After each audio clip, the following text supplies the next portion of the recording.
Well, remember the caucus room conspiracy? We have Republicans, well, not Republicans. We've got right-wing media from Michael Savage. We played some clips earlier this week, or actually it was late last week, on Savage freaking out. Rush Limbaugh now has a theory. Apparently he laid this out to his listeners yesterday, suggesting that Ebola is now. Let me just frame this for a minute.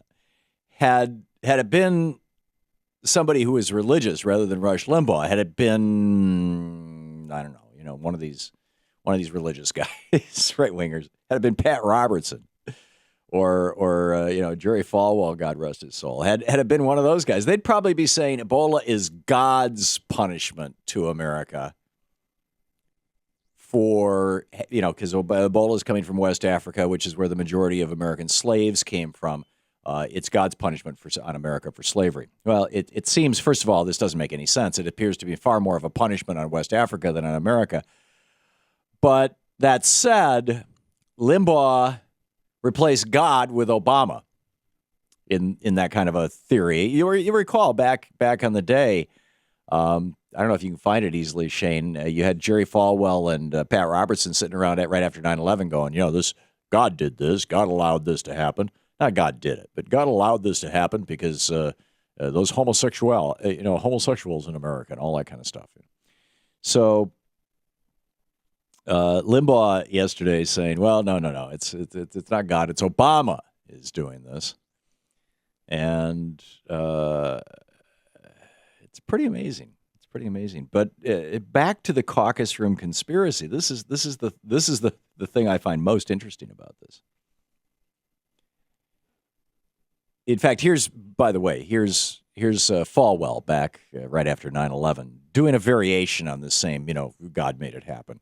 That I really believe that the pagans and the abortionists and the feminists and the gays and the lesbians who are actively trying to make that an alternative lifestyle, the ACLU, People for the American Way, all of them who tried to secularize America, I point the finger in their face and say, you helped this happen. Well, I totally concur. And the problem is we have adopted that agenda at the highest levels of our government, and so we're responsible as a free society for what the top people do. And the top people, of course, the court system. Right. So, this kind of thinking. So here we have this really interesting confluence of events. On the one hand, the night that President Obama was dancing with Michelle and Joe Biden, who, by the way, his little gaffes on the UAE and Saudi Arabia and Turkey appear to be he committed the crime of speaking the truth in public, which is something you don't do in Washington, D.C. But in any case, he's aggressively trying to apologize with Saudi Arabia for comparing them with Joseph Stalin in terms of civil rights, human rights. I mean, this is the country that publicly executes people by beheading them every Friday in the public square. For things like they executed a woman 2 weeks ago for witchcraft. Right. But in any case, the night that President Obama was dancing with Michelle and Joe with, Jill, his wife, and Ellen Ratner and I were in the room with all four of them. Actually, they came at different times, but down at Union Station, we had this, it was one of the places where they had one of the inaugural balls. And Ellen had invited me to join her, which is really nice. It was very interesting. First time I'd ever been to a presidential inauguration, or an inaugural ball for that matter. In fact, when the president took his oath of office and gave his speech in front of 3 million people, I was about 70 feet away from him with Ellen. We were the closest members of the press. It was fascinating. But anyhow, that night that was happening, you get these Republicans who are meeting in the Caucus Room restaurant. Paul Ryan, Eric Cantor, Kevin McCarthy, Pete Sessions, Jeb Henseling, Pete Hoekstra, Dan Lundgren, Jim DeMint, John Kyle, Tom Coburn, John Ensign, and Bob Corker, along with Newt Gingrich and Frank Luntz. And Newt has come on this program and admitted to this. In fact, bragged about it, frankly. And they swore to each other that they were going to do everything they could to destroy the Obama presidency, to make him a one-term president, as Mitch McConnell famously said. Kevin McCarthy said they were going to oppose anything he did, presumably even including things that Republicans had proposed, which is what they did, by the way. Obamacare, you'll recall, started out as Nixon Care in 72. Ted Kennedy blew it up, and then it reinvented itself as Romney Care in Massachusetts. It was a Republican idea. But we can't allow that. A Democratic president or, Obama, our black president, has or whatever. I mean, some of them are racist. Some of them are just partisans. Many of them are both. So for a year and a half now, we have not had a Surgeon General in the United States, and we've got a guy with Ebola in Texas. Why don't we have a Surgeon General? Because Mr. Murthy, the guy that President Obama had nominated to be Surgeon General. Surgeon General is the top doctor for the country. You'd think when you're having the possibility of an Ebola outbreak that you would want a top doctor, right? Well, not so much, according to the Republicans.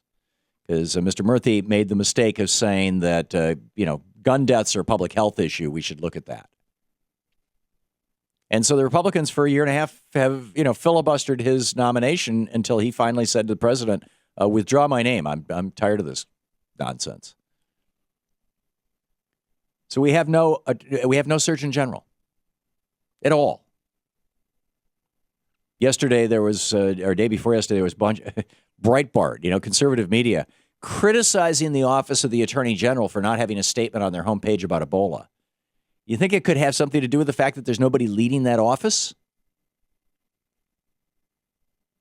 Or at least, nobody confirmed by the Senate leading that office.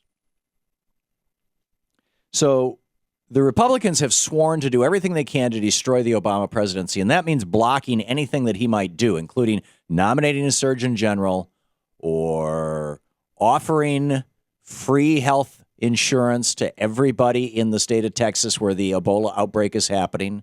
And the Republicans in Texas, of course, said, no, we're not going to take your money. We don't want the good citizens of Texas, 25% of them. We don't want 6.4 million people. We don't want 6 million people in Texas to suddenly have insurance because they will thank the president for it. And they'll think, hey, the Democrats did something for me. And they might even vote for a Democrat in November.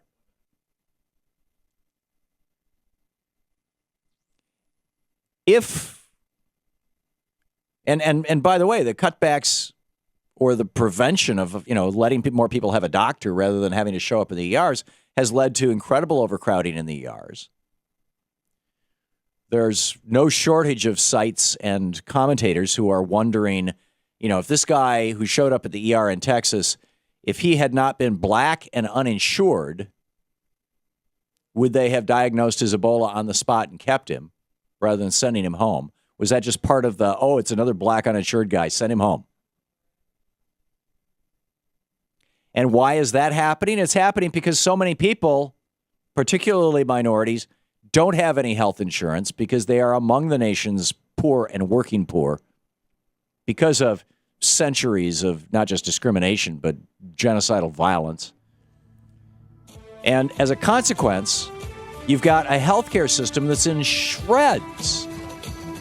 When a quarter of the citizens of Texas have no health insurance, and so they can't go to the doctor. If they want to get some health care, they have to show up at the ER, and you only show up at the ER when it's like there's flat out nothing else to do.